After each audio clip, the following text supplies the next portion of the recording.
गीता ज्ञान क्लब के आप सभी मेरे प्रिय संगी साथियों, नमस्कार। इससे ठीक पहले के एपिसोड में मैंने आप सबके सामने अर्जुन की मन स्थिति की जो छवियां हैं उनके बारे में बातें की थी। देखिए, मेरा उद्देश्य इसके पीछे केवल यही है कि मैं उनकी बारीकियों को आप सबके सामने रख सकूं, क्योंकि मैं पहले ही जैसा कि कह चुका हूं, मैं मानता भी हूं और शायद आप भी अब थोड़ा बहुत तो मानने ही लगे होंगे कि दरअसल अर्जुन तो एक पात्र है महाभारत का और गीता का एक चरित्र है, लेकिन इनफैक्ट यह एक ऐसा चरित्र है जो हम सबके अंदर कहीं ना कहीं कुछ न कुछ मात्रा में मौजूद है।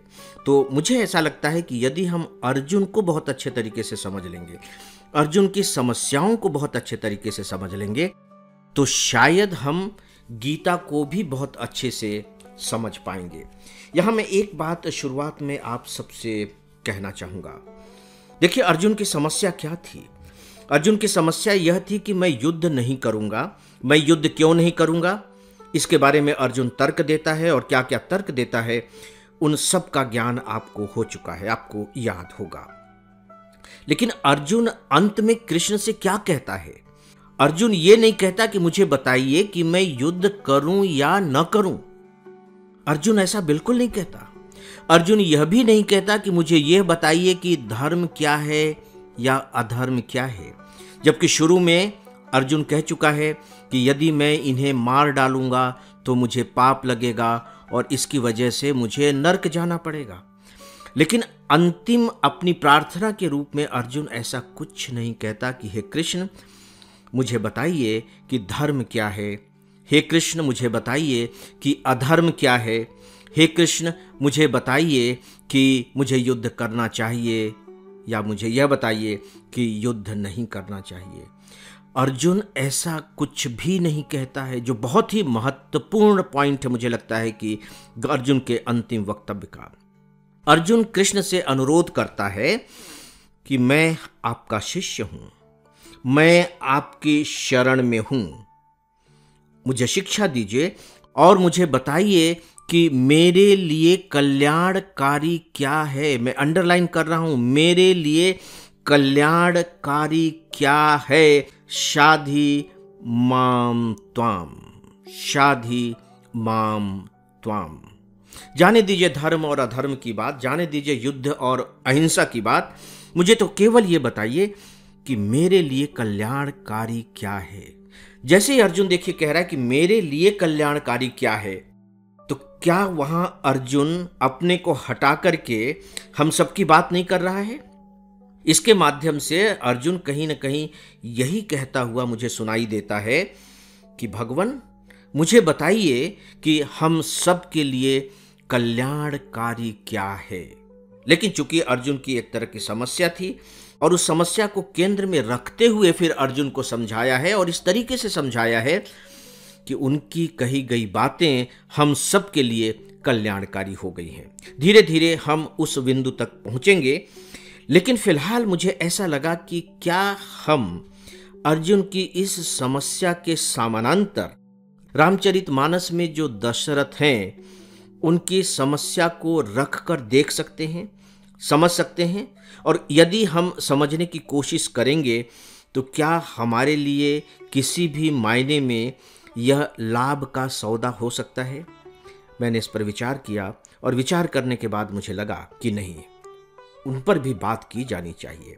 इसलिए क्योंकि रामचरितमानस के चाहे राम हो, चाहे लक्ष्मण हो, चाहे भरत हो, कोई भी पात्र हो, हम भारतीयों की चेतना में ऐसे रच बस गए हैं जैसे कि हम सबके शरीर में सेल्स हैं, कोशिकाएं हैं। कभी कभी तो ऐसा लगता है कि कहीं ऐसा तो नहीं कि हमारे जो नैतिक मूल्य हैं, हमारे जो जीवन मूल्य हैं, हमारी जो परंपराएं हैं जिनका हम पालन करते हैं, उन सब के केंद्र में रामचरितमानस ही तो नहीं है। आप विचार करके देखिएगा तो आपको लगेगा कि सच में रामचरितमानस तो हमारा डीएनए हो चुका है। तो फिर मैंने यह निर्णय लिया कि नहीं, यदि हम इस पर बात करें तो शायद हम अर्जुन को और अच्छे तरीके से समझ पाएंगे।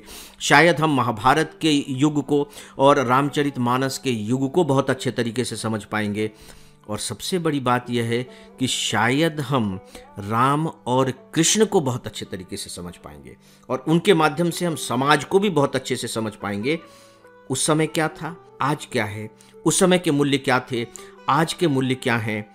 और यदि हमारी चेतना में यह विश्वास घर कर गया कि नहीं, हर समाज के अपने मूल्य होते हैं, हर समय के अपने मूल्य होते हैं, तो सीधी सी बात है कि फिर धर्म के भी अपने मूल्य होते हैं, धर्म की भी अपनी परिभाषाएं हैं। तो जो रामचरितमानस के समय में धर्म की परिभाषा थी वो अलग थी, कृष्ण ने धर्म की एक अलग परिभाषा स्थापित की और आज हमारे संविधान ने धर्म की एक अलग परिभाषा स्थापित कर दी है। और ये बहुत बड़ी बात होगी। और सच पूछे तो मुझे तो ऐसा लगने लगता है कि केवल इस बात का बोध हमारी अपनी अपनी निजी चेतनाओं को अंतरिक्ष के फैलाव में तब्दील कर सकता है। तो आइए थोड़ा सा इसके बारे में जान लेते हैं। आपको मालूम है कि दशरथ को सूचना दी गई कि कैकेयी जो है कोप भवन में है। अब आप देखिए कि जैसे ही दशरथ को यह सूचना मिलती है कि कैकेयी कोप भवन में है, सूचना के सुनते ही दशरथ पर क्या असर होता है। राजा दशरथ सहम गए, उनसे कुछ कहते न बना, मानो बाज वन में बटेर पर झपट पड़ा हो, सहम गए। ठीक है, अब आप अर्जुन से तुलना करते चले जाइएगा, अर्जुन की स्थिति से। मैं जानबूझ करके यहां अर्जुन की बात नहीं कर रहा हूं। ठीक है, कैकेयी ने वरदान मांग लिया। वरदान मांगने के बाद दशरथ बिल्कुल विचलित हो गए और दशरथ ने कहा कैकेयी से कि हे प्रिय, जरा सोचो, क्योंकि मेरा जीवन श्री राम के दर्शन के अधीन है। जीवन राम दरस आधीना, मेरा जो जीवन है वो राम के दर्शन के अधीन है। यदि राम मेरे आंखों के सामने नहीं रहेंगे तो मैं जी नहीं सकूंगा। और इसके बाद वो कैकेयी को मनाने की हर संभव कोशिश करते हैं, यहां तक कि वे कैकेयी के चरण तक पकड़ करके गिड़गिड़ाते हैं और विनती करते हैं कि हे कैकेयी, तू सूर्य कुल के लिए कुल्हाड़ी मत बन, तू मेरा मस्तक मांग ले, मैं तुझे अभी दे दूंगा, पर राम के विरह में मुझे मत डाल। लेकिन कैकेयी सुनने वाली नहीं थी। और जब दशरथ द्वारा सुझाए गए सारे विकल्प खत्म हो जाते हैं और कैकेयी स्वीकार नहीं करती है, तब क्या होता है? हा राम हा रघुनाथ, हा राम हा रघुनाथ करते हुए दशरथ अपना सिर पीट कर जमीन पर गिर पड़े। उसकी अगली ही चौपाई है, राजा व्याकुल हो गए। अब अर्जुन से तुलना कीजिएगा, अर्जुन पर क्या प्रभाव पड़ा था। आप पहले अध्याय के अंतिम श्लोक के आसपास चले जाइए और तुलना कीजिए। राजा व्याकुल हो गए, उनका सारा शरीर शिथिल पड़ गया, मानो हथिनी ने कल्प वृक्ष को उखाड़ फेंका हो। कंठ सूख गया, मुख से बात नहीं निकलती, मानो पानी के बिना पहिना नामक मछली तड़प रही हो। ये दशरथ की स्थिति है। राम के प्रति मोह, अर्जुन के मन में अपने परिवार जनों के प्रति मोह। लेकिन क्या दोनों की स्थितियां बिल्कुल एक जैसी हैं?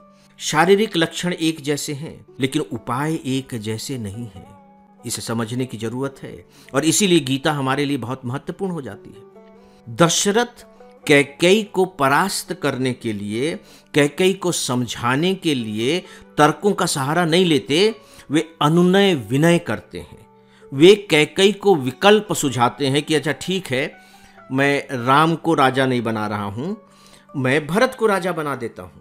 अच्छा ऐसा कर लेते हैं, अच्छा ऐसा कर लेते हैं, विकल्प देते हैं। कैकेयी को विकल्प मंजूर नहीं है, क्योंकि उन्होंने तो फैसला कर लिया है कि राम को 14 वर्ष वनवास भेजना है। वहां तर्क नहीं है, संवाद की कोई स्थिति नहीं है। अंत में क्या होता है? राम वन जाने का निर्णय लेते हैं और उनके निर्णय लेने के पीछे जो सबसे बड़ी बात है उसे समझने की कोशिश कीजिए। वो क्या कहते हैं? रघुकुल रीति सदा चली आई, प्राण जाई पर वचन न जाई। परंपरा का निर्वाह, राम परंपरा का निर्वाह कर रहे हैं, इसीलिए वो मर्यादा पुरुषोत्तम है। कृष्ण परंपरा का निर्वाह नहीं करते हैं, कृष्ण नई परंपराओं को स्थापित करते हैं। ये जानने की बात है, समझने की बात है और बहुत बड़ी बात है।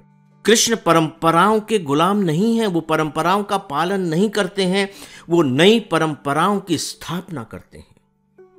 और जो दूसरी महत्वपूर्ण बात है वो ये कि आप देखिए कि अर्जुन कह रहा है कि जो मेरे लिए कल्याणकारी हो वह बात बताएं मुझे, समझाएं मुझे, मैं आपका शिष्य हूं।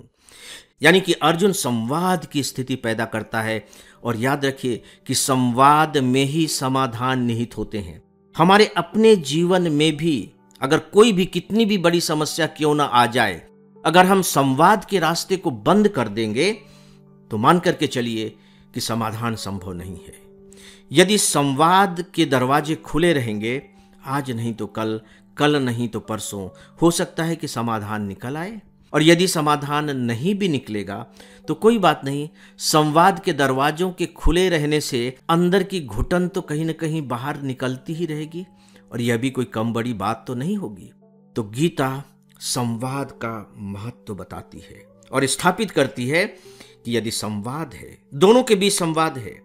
याद रखिए कि केवल कृष्ण ही अपनी बात नहीं कह रहे हैं, अर्जुन भी अपनी बात कह रहा है। टोटल 701 श्लोक में कृष्ण ने 574 श्लोक कहे हैं और 85 श्लोक अर्जुन के नाम पर भी हैं। यानी कि संवाद एक तरफा नहीं है, अर्जुन भी प्रश्न कर रहा है, यानी कि वहां तर्क वितर्क है, सामने वाले को भी बोलने का मौका दिया जा रहा है। और जहां ऐसी स्थिति होगी वहां समाधान भी होंगे।